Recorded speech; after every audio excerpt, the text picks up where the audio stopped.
everyone. Welcome back to my Come Create a Card with Me. I wanted to come on and do a fun fold with you today. This one I am going to be using this great Painterly Pears DSP. So this one in particular I have used has a pink background, a petal pink, and then it's got these colours in here. There's Darling Duckling, Old Olive, and Secret Sea are going to be the ones that I'm using today. So let's get started. I am going to use the Simply Said sentiments here. They are in the annual catalogue and they're a very generic stamp set to have because it sort of covers a lot of other things. There is sentiments on the Perfectly Pears as well, and it's just got these beautiful scripted sentiments here, but that's not the one I wanted. One of them didn't really have a birthday one, and I wanted it to be a birthday card. So hopefully everybody there is well and you know, ready to craft with me. Then I probably will pop a little bit of a PDF up on my blog. It may not come up for a few days until after this video, just because I'm a little bit behind getting myself sorted, but just so that you know, we're going to start with a basic card base, and then I'll show you how we do the fold and all of the cutting as well to create this fabulous card. So I'm going to bring this one in. I'm going to use a card base, which is our standard size card of 14.8 by 21, and I'm going to score it at the 10.5. So this creates just a very basic card base. So then after that, I am going to add another score line, and that is going to be at 4 centimeters from this side. So let's pop that one here. So again, like I said, this is our score. We're going to have a 4 centimeters and then our 10.5. That's going to create our first part of the card. So we're going to fold it like normal, and then this one's going to go backwards. So you can see that there is 2 different parts of the actual card that will show the DSP, and when we open it, it's going to actually have some on the inside as well. Okay, so that's the first start of it. So I'm going to put it to one side, and then I'm going to bring in, this is our DSP. So this is how it actually starts. Now, the original card that I used had this side on the other side. So I've sort of cut it so that I want the most part of the white. How do I explain that? So I've got more of this patterned part on the part of this part, and then we are going to turn it over and use this in here as well. So I know that doesn't make a lot of sense, but basically I'm going to cut this part here at 15.5 centimeters. So it's going to be our standard half a centimeter less, so it's going to be our 14.2 centimeters, and then this one here is going to be 15.5. So at the 15.5, I am going to go 3.5 there and take that one away. The next one is going to be 6 centimeters wide, and the next one should be 6 centimeters as well. So that gives you 3 little strips, and I'm going to pop those in here now just so you can kind of see how this is going to come together. So this one's going to go here and cut out. So we're going to start here, and we're going to glue that one down, and then we're going to glue this one. This is the inside of our card, and then this one. So when we open up our card, that is what you're going to see on the inside. It sort of displays how pretty this kind of DSP we have. And look, if you don't use this one, there are lots of others that have sort of like our images all around the outside, and you can cut them for different things. Of course, you could use this for other DSP and it would fill the whole part, but I wanted some white space so I can write on the inside. But for this part, I am going to use DSP here. Now, because our coordinating colours are matching all throughout our DSP, this part here, okay, is exactly the same on the other side. So it's going to match. Does that make sense to you? Hopefully it does. Okay, so this one here, I'm going to go same height, and the width is going to be 3.5. And this is why I am going to pop this as a PDF, because it's kind of it's harder to explain than having all the measurements there, I guess you could say. So this two of these strips are 3.5 centimeters wide by our 14.2 high, which is the same as what we had before. So I'm going to pop this to one side, and now I'm going to glue these on. So to make it easier for me, I'm going to start with this front panel, this one that's going to be in the center. And I'm going to here. So hopefully everybody joining has started all of their Christmas cards. This one's not Christmas. I'm actually avoiding Christmas. I don't know why, except that I am sort of needing some birthday cards. So that's where I got this one. I probably will put another example on my social media. So like I do have Facebook and Instagram, and I'll probably do some Christmas ones there just to sort of show that this fun fold. So I love this because it's like a hidden gem. So when you pop this one, when you open it, sorry, it is like a bit of a surprise because it's very pretty on the inside. So that's all you're going to get, and then you open it up and it's stunning that you've got this, and you've got this little space here in order to write in. So here is our 3.5 centimeter wide. So I'm going to add this one here. And this will be exactly the same height. And I'm going to fold it. So this one here, now it's not going to cover this whole part. It's just the part that we need to be able to see when we open it. You could, of course, have a slightly bigger piece and then you can open it up, but you're not going to see it. So this is what you're going to see when you open up the card. So there we go. We're going to go like that. So that's the base all together. So let's put some embellishments. We're going to add our sentiment here, and it's going to float. Now, when I say float, it's only going to attach on this particular part of the card. To do that, I'm going to put it one side from you, and I'm going to start putting the little block that's going to create our sentiment on top. So to do that, I've brought across some scraps. Here we go. And for these ones, I'm going to use our old olive to cut out some little leaves to embellish. We are going to use our Darling Duckling to create a little block. Is probably the right word, but to put our birthday wishes, and I'm going to actually mat it with our secret C. So I'm actually going to start by just inking it up with my secret C. There we go. And I am going to use a block, pop it down. So if you want to have any of our stamps straight, always pop them down and then adhere on your block. It just means it actually comes, it's sort of like has a memory, this photopolymer plastic, and so it should by rights sit flat and sit straight.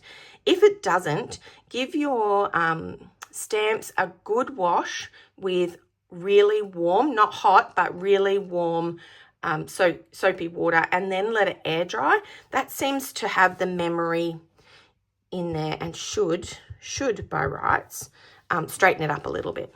Okay, let's ink this up, and we're just going to leave enough space because I want it to be not too close. There we go. I'm going to bring in my trimmer here. I'm making a bit of a mess here today. Birthday cards are something that I seem to always run out of. So today is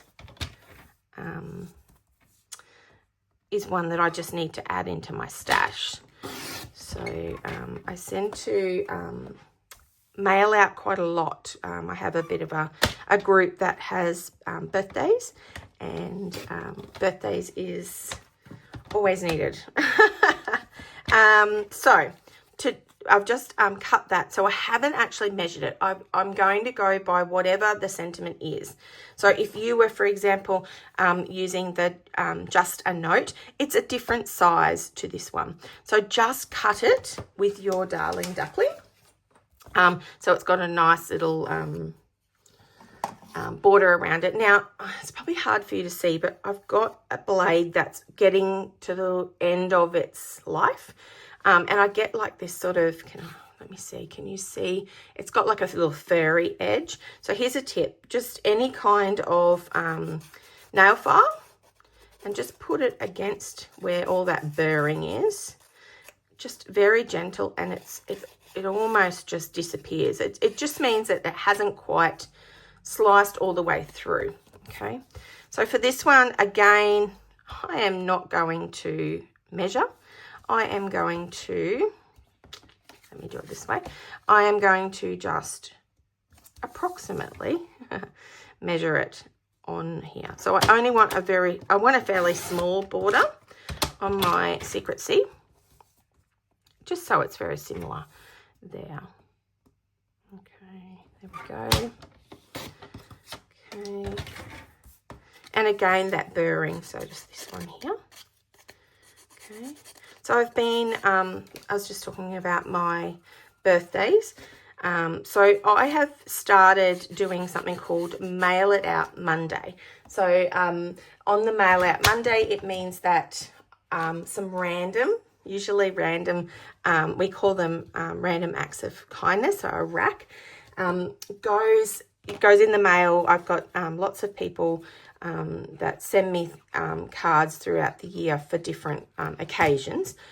So I sort of choose somebody, send them a little card that just says, hello, how you going, thinking of you, and then send it out as a little surprise of what's in the mail. So here we go. All right, we are done with our, excuse me, our sentiment. For the sentiment now, I'm going to need two things to embellish it. So I'm going to need, excuse me, my DSP. Oh, goodness. So this DSP has a die that matches. Okay, let me open that one up. There we go. So that one, actually, you could hand cut it, but we've also got these beautiful pears. So what I'm going to do is I'm actually going to bring in, I don't normally do this. I don't normally put my cut and emboss on here, but I'm going to today.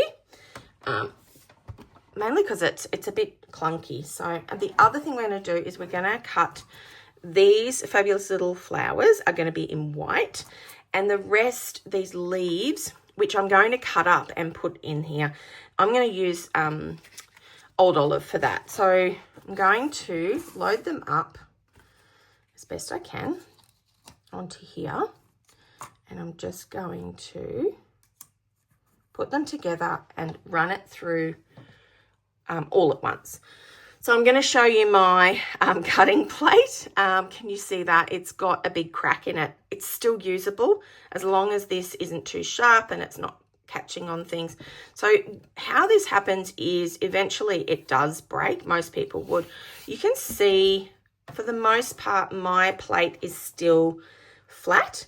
Now the reason for that is I do make sure that for most of the part I try to put dies on corners, so that's always stretches it out. So every time you run a die through, it's putting that pressure on wherever you've put it. And if you're always doing it in the center, you end up with a big warp, and it usually ends up quite bowed. So in order to do that, you can put hot water over it, like something out of the kettle, and let it sit for a few minutes, and then pop it down with like a heavy wooden chopping board to flatten it out. But for me, the biggest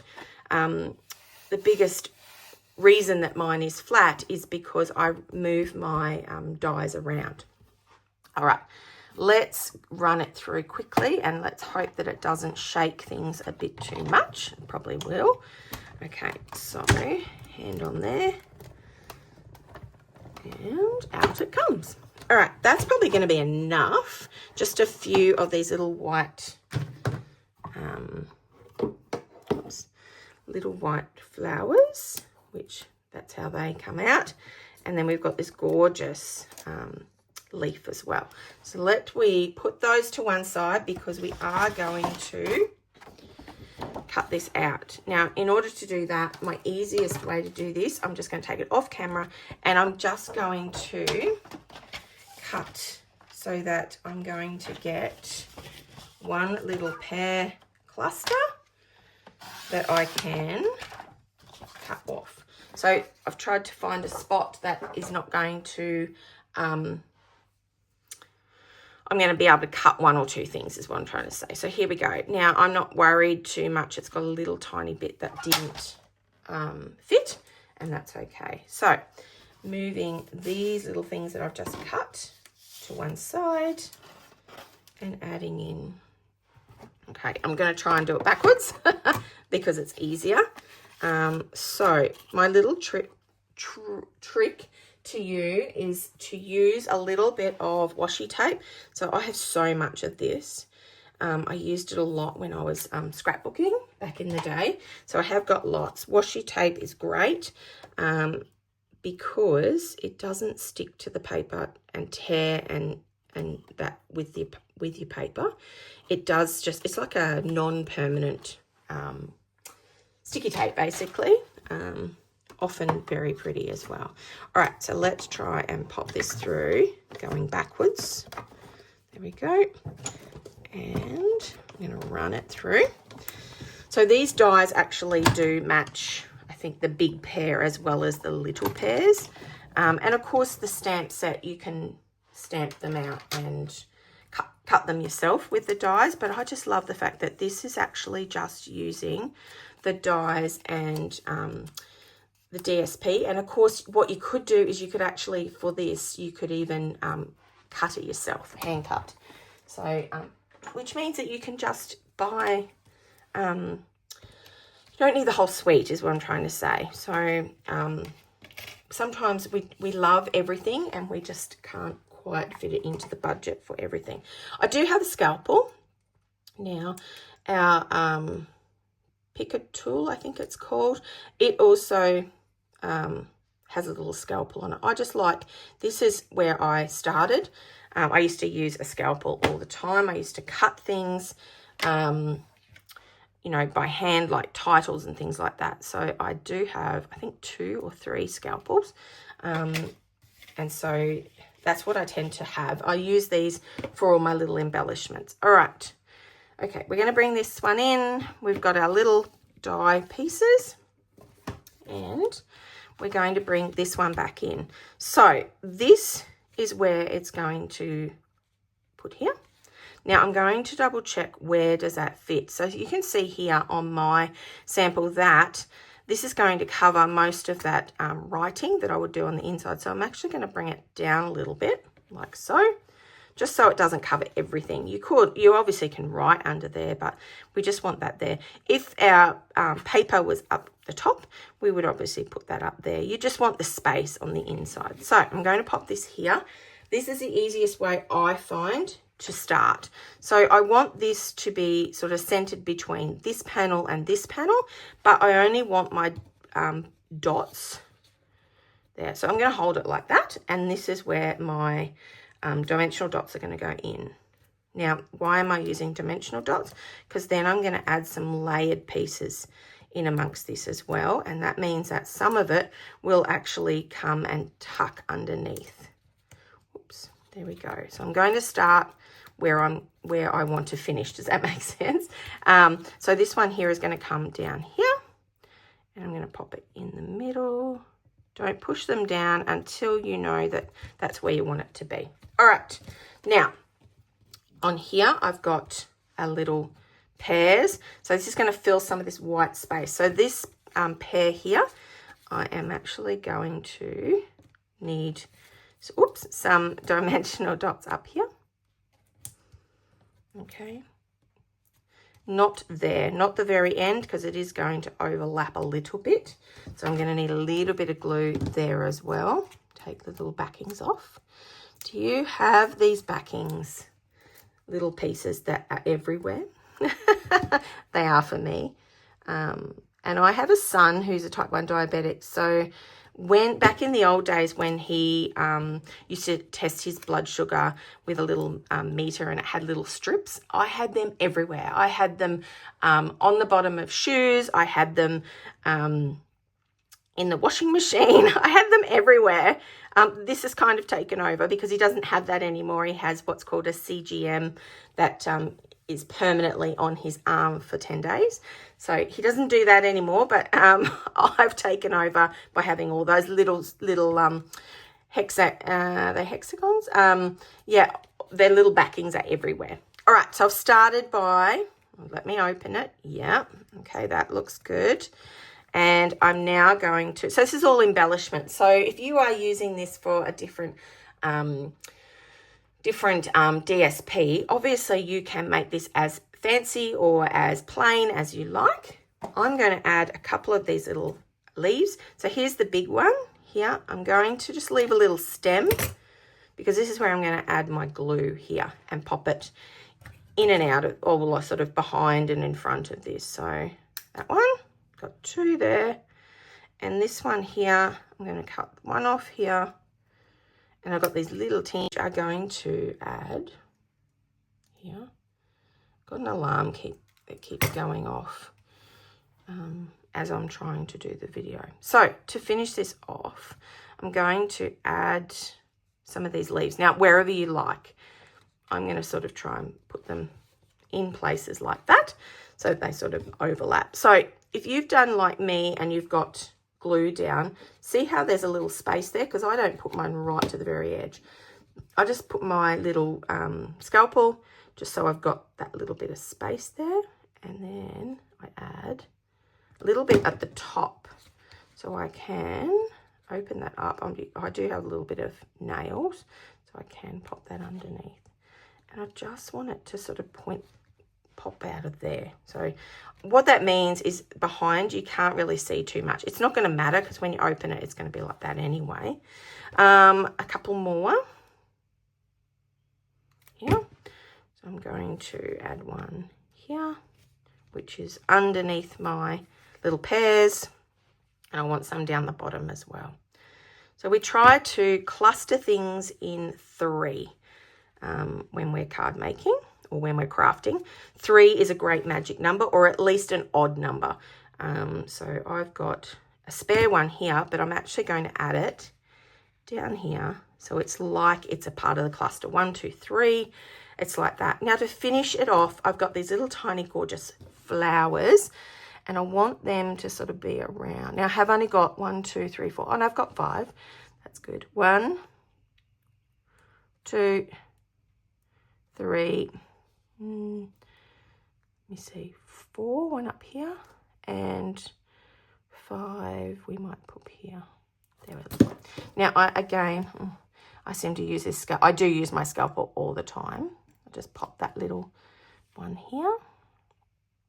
So it will dry clear as well, so you don't have to worry too much about you can see white at the moment, but it actually will be clear. And look, Tombow glue, which we use, Stampin' Up does sell, and it's actually really affordable. I did go into a very large craft store that's known all around Australia, and their Tombow glue was a couple of dollars actually more than what we charge. So I always get mine from there because I use a fair bit of it. Oh, in saying that, I only put very, very tiny amounts on any little, on all of the parts that I use. So it does last quite a long time. Now, I was going to embellish with twine, but I've decided not to. Instead, I'm just going to get our normal rhinestones. Now, if you've been following me along for a little while, you will know that this is my biggest trick. Plain rhinestones, basic rhinestones, are great for our Stampin' Blends, which are our alcohol markers, and we can just touch these across. Again, 3. You can touch them with these and the colour just comes out. Can you see that? So instead of it being silver, now it matches my project. So one large one. Where am I going to put that? Here. Large one there. And then I'm going to scatter my 3. Yeah, 1, 2. Now you do try and put a bit of a triangle. 1, 2, 3 makes a triangle. That pretty much sums up our project. I hope everyone has really enjoyed this. It was something that I had seen several times and went, don't know that I can do that one. But this actually is not as hard. Probably the biggest problem with this one is deciding where you would like to cut your DSP, or even which DSP you're going to use. You don't need a belly band, although of course you could as well, but this sits fairly flat, and then when it stands up it's like a Z shape. But this is gorgeous, and this, sorry, I'm just playing with it a bit. It's not quite straight, it's close. There's enough room there for me to write. Okay, now like I said, I think I will be playing with this as our Christmas one as well. So I'm glad that I'm doing this one because it's quite versatile. So thank you everyone for joining me. Don't forget, I have on all my social media, including on all of my shorts on YouTube. I try to upload a tip Tuesday, so keep an eye out for that. Otherwise, we have Come Create a Card with Me on a premiere every single Thursday, usually around 10 o'clock, unless one of my appointments clash. But yeah, I'd love for you to all join. Please make sure you give me a little thumbs up down the bottom and leave me a little comment. That's great. Hopefully this was something useful as a fun fold for you. And I'd love to know if you used it and created with it. And like I said, keep an eye on my blog for the link to the PDF basic tutorial as well. All right, have a great week, everybody. Thank you again for joining me. And subscribe here so that you get those notifications for next week. Bye-bye.